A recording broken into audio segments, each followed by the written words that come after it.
Who decides? That's the fundamental question. Who gets to make the call? Is it the guy whose name was on the ballot, or is it some bureaucrat? Is it the guy who got 77 million votes, or some district judge? The left always says, trust the bureaucrat, trust the judge. It's the Faucis, it's the Boasbergs who get to make the call. After all, they're the experts. They're smarter than we, the people. They're smarter than all us hillbillies in flyover country who voted for President Trump. Trust them. That's not how it works. We, the people, have the power. So why have 34 federal judges from 11 different districts with a combined 474 years of service on the bench, judges appointed by Presidents Reagan, Bush, Clinton, Bush, Obama, and Trump, entered 57 different preliminary injunctions and temporary restraining orders against President Trump and Elon Musk's executive orders and actions, like the ones nullifying constitutional birthright citizenship, unilaterally dismantling congressionally created agencies, or impounding and diverting funds appropriated by Congress. Well, the majority says it's because these are radical judges. And they lead off, as our good Chairman Issa did, with Judge Jeb Boasberg, the chief judge of the District Court of the District of Columbia, who enjoined the mass roundup and deportation of immigrants to an infamous El Salvadoran prison in peacetime without any due process at all, allegedly under the Alien Enemies Act of 1798, a statute explicitly limited to wartime and military invasion. Some of our colleagues have been railing against Judge Boasberg for ordering the planes to be turned around. They say those planes were filled with terrorists, I think my good friend from Texas said. Well, here's one person of many who wasn't a terrorist on that flight or a gangbanger. His name's Kilmer Garcia. He's a Marylander married to a U.S. citizen who has a 5-year-old son with autism. And he went to pick up his son, but he was picked up first by ICE. And then he was shackled and put on that airplane and shipped off to the torturers of El Salvador without ever having the benefit of those two most beautiful words in the English language, due process. He never saw a judge. Nobody ever told him what he was being charged for.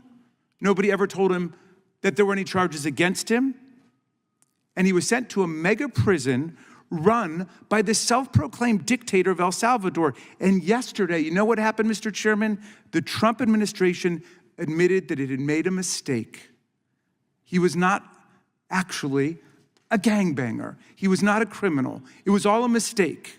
If there'd been due process, maybe that would have been determined, but there wasn't. But they put him on that plane in El Salvador. Well, all's well that ends well, right? No. The administration says there's nothing they can do about it now because he's no longer in U.S. custody. This guy who lives in my state, married to a U.S. citizen with citizen children, he's stuck with the dictator of El Salvador. Well,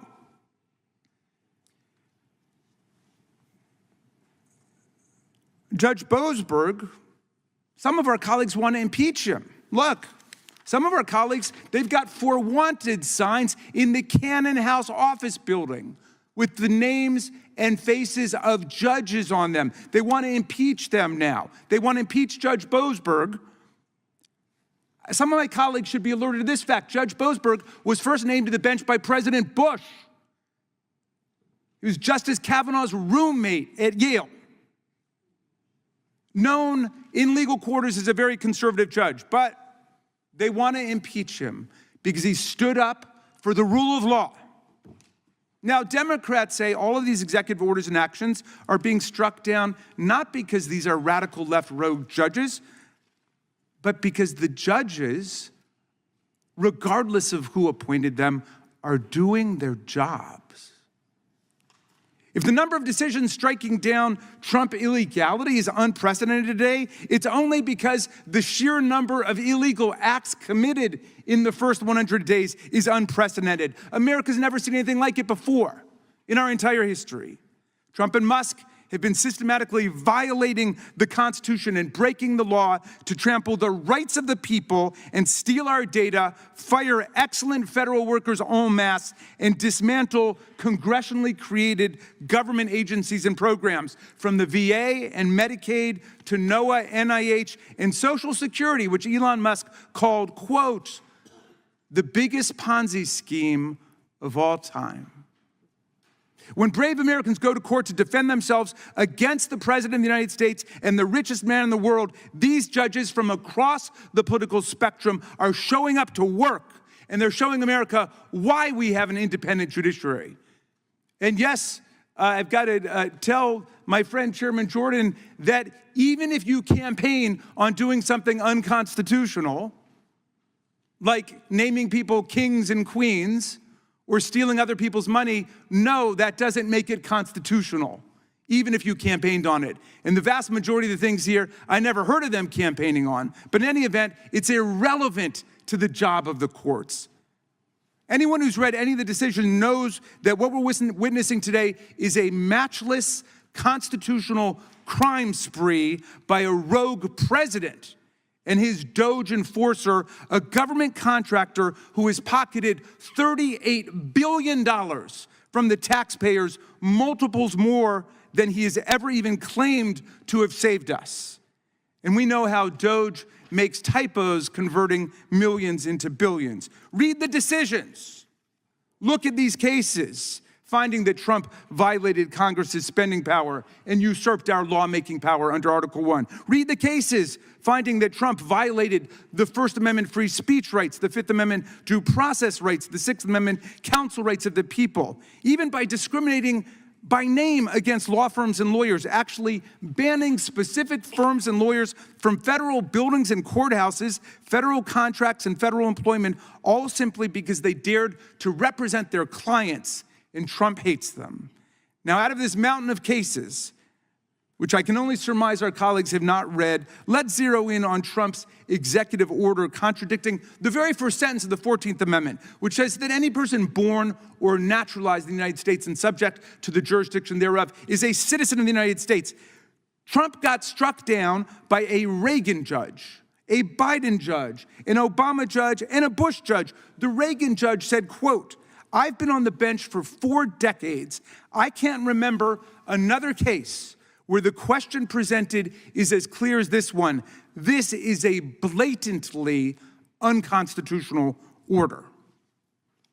Blatantly. This is from a Reagan judge. Now, my colleagues seem to think that an executive order is greater than a law or the Constitution itself.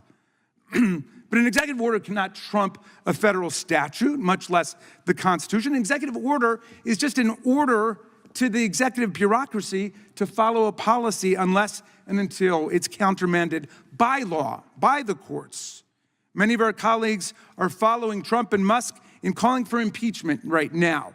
There have been only 15 federal judges impeached in all of American history, always for serious professional misconduct, like taking bribes, stealing from the court, or habitual drunkenness, not even occasional drunkenness, habitual drunkenness on the bench. Congress has never defined a doctrinal or interpretive disagreement as a high crime and misdemeanor, much less when the judge's reasoning was airtight correct. The spreading movement to impeach and attack judges is so alarming that Chief Justice Roberts issued a rare statement last week. He said, for more than 2 centuries, it's been established that impeachment is not an appropriate response to disagreement concerning a judicial decision. The proper response, of course, is to appeal the decision. And to be fair, Chairman Issa expressed his strong disapproval of these wanted posters yesterday in the Rules Committee. Now, for some members, talk of impeaching these so-called rogue judges is just fun and games.